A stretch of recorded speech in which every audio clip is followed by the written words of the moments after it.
Welcome everyone, town of Scituate. Today is March 7th. Some good news, there's only 13 days until spring, so we're almost there. Few quick things to mention. Number one, tonight there'll be a select board meeting at 6:30, and that's going to be at the Norton Emergency Center, so 6:30 tonight. And before I kick it over to Jim Bedreau for the COVID update, just want to mention two other things. Number one, a big thank you to the Vignani family and the Norton family for what they've been doing for the Ukraine refugees and folks over there. You could probably still look online for more information for drop off, but again, they had a very successful job doing that. And also, don't forget, on the 20th is the parade.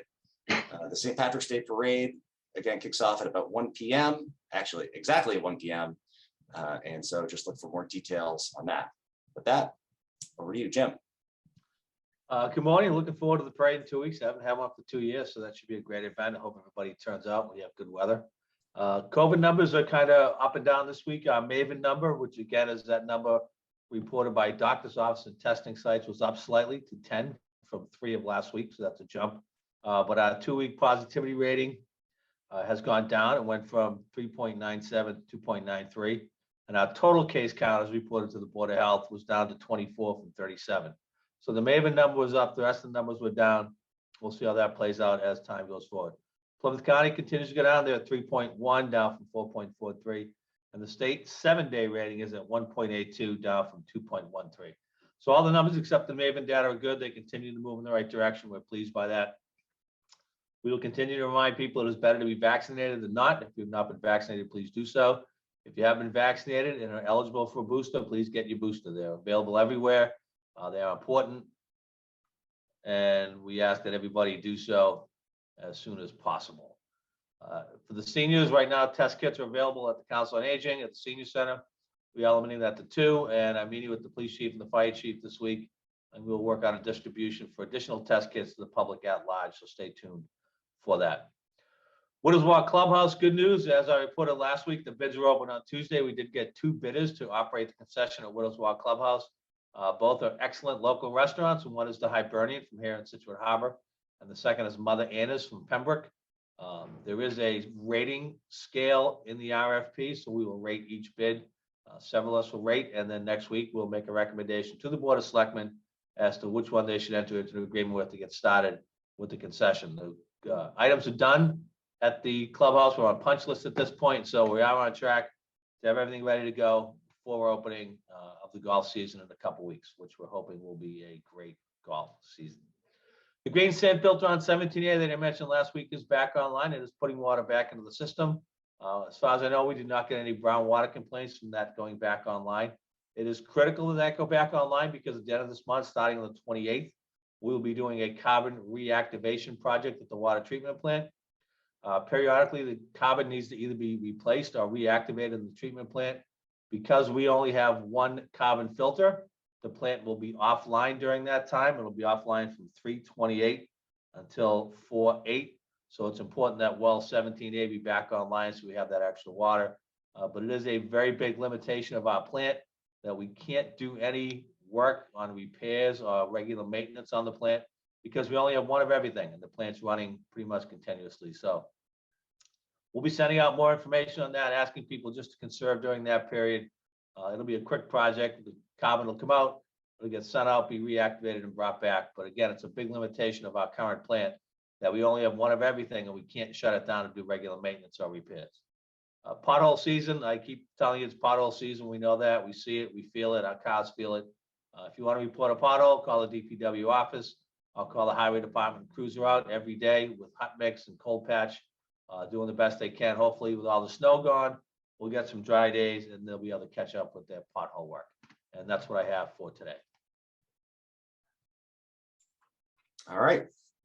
Now we will get the school update for superintendent. Thank you, Mr. Goodrich. Good morning, everyone.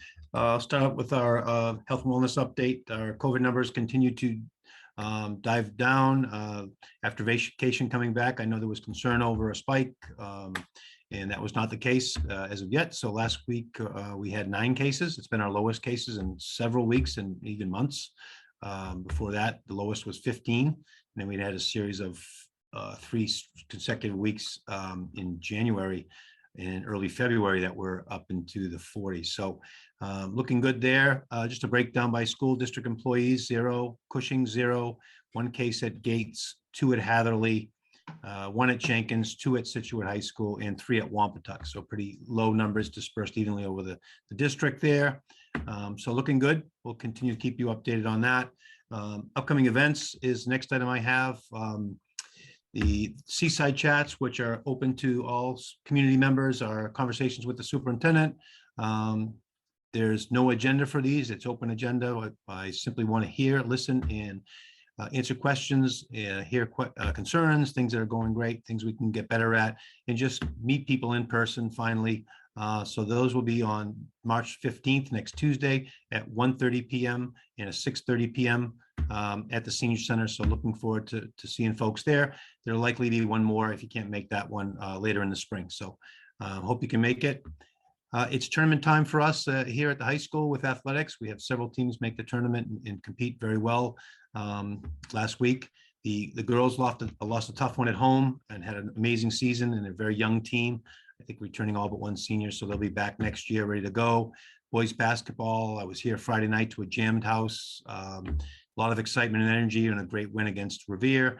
And boys hockey also with a big win this week. So those 2 teams will be moving on. Hopefully you can make those. The boys basketball team will be at Leominster tomorrow at 6:30 p.m. So a little bit of a ride, but we're hoping we can bring a good sized crowd to show there.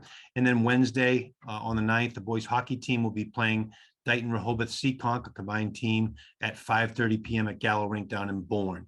Our next school committee meeting is next Monday at 6:30. I'll have more details for you in an agenda at the next update on next Monday. And finally, just a sailor shout out to some pretty impressive awards in our district, to Keegan Sullivan, who made the Super 26 All-State team. This award goes to only 26 student athletes in football in the entire state. So congratulations. That's given out by the Gridiron Club of Greater Boston and the Mass High School Coaches Association. So really prestigious award to add to his efforts there. So good job, Keegan. At the same evening, Coach Herb Devine has received the Orenberger Award, which is to the head coach of the year in the entire state by that same group. So 2 prestigious awards. Just wanted to give those folks a shout out. And the accolades for the Super Bowl winning team continue to come in, and well deserved. So that's all I have for this week. Have a great week, everybody, and thank you. Great. Thank you so much. All right, everyone, have a great week.